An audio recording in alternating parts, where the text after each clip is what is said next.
Penso che il messaggio chiave non sia tanto quali tecnologie stiano arrivando, ma più come noi riusciremo ad adattarci a queste tecnologie e quindi come le diverse categorie riusciranno ad equipaggiarsi per reagire e iniziare a scrivere la nuova mobilità assieme.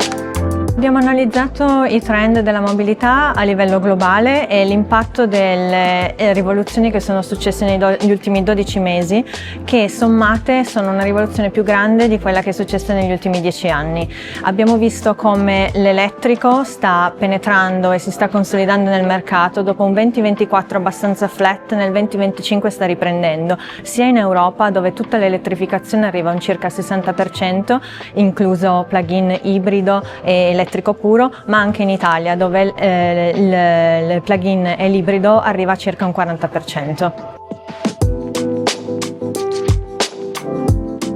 Complessivamente il sistema della mobilità dei passeggeri, ma anche della merci, della logistica del nostro paese vive di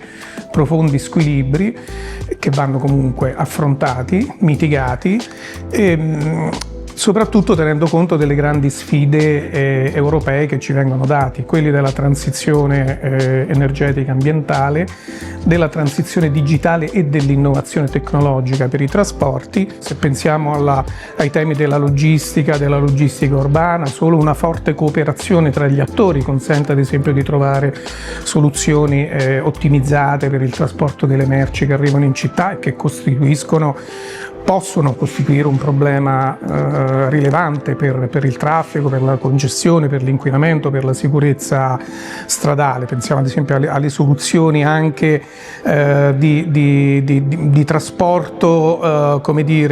in cui si consolidano le merci utilizzando magari dei mezzi di trasporto a minore impatto da parte dei singoli distributori e così via. In generale poi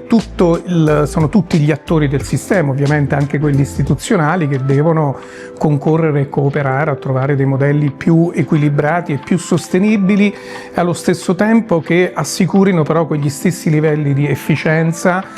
e quindi di raggiungimento degli obiettivi economici a cui i trasporti contribuiscono, e di cui devo dire che la Regione Veneto sicuramente rappresenta una delle eccellenze e delle punte in Italia.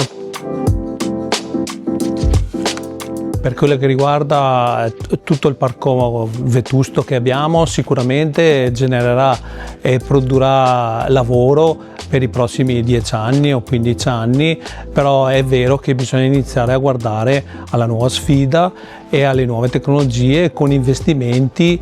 sulle risorse umane preparate e capaci ad affrontare queste nuove tecnologie, in quanto si impatta in maniera molto importante in termini di sicurezza sul luogo di lavoro e sicurezza legata all'utilizzo degli stessi veicoli. E bisogna rivedere un attimo i luoghi di lavoro per l'accoglienza a questi nuovi veicoli, a questi nuovi tipi di interventi con nuove tecnologie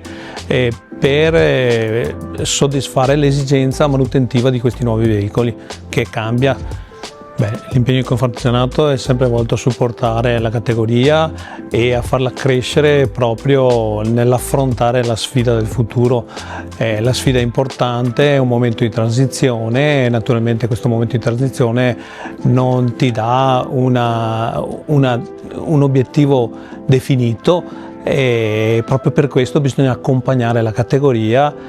al momento e al percorso di cambiamento che è in essere.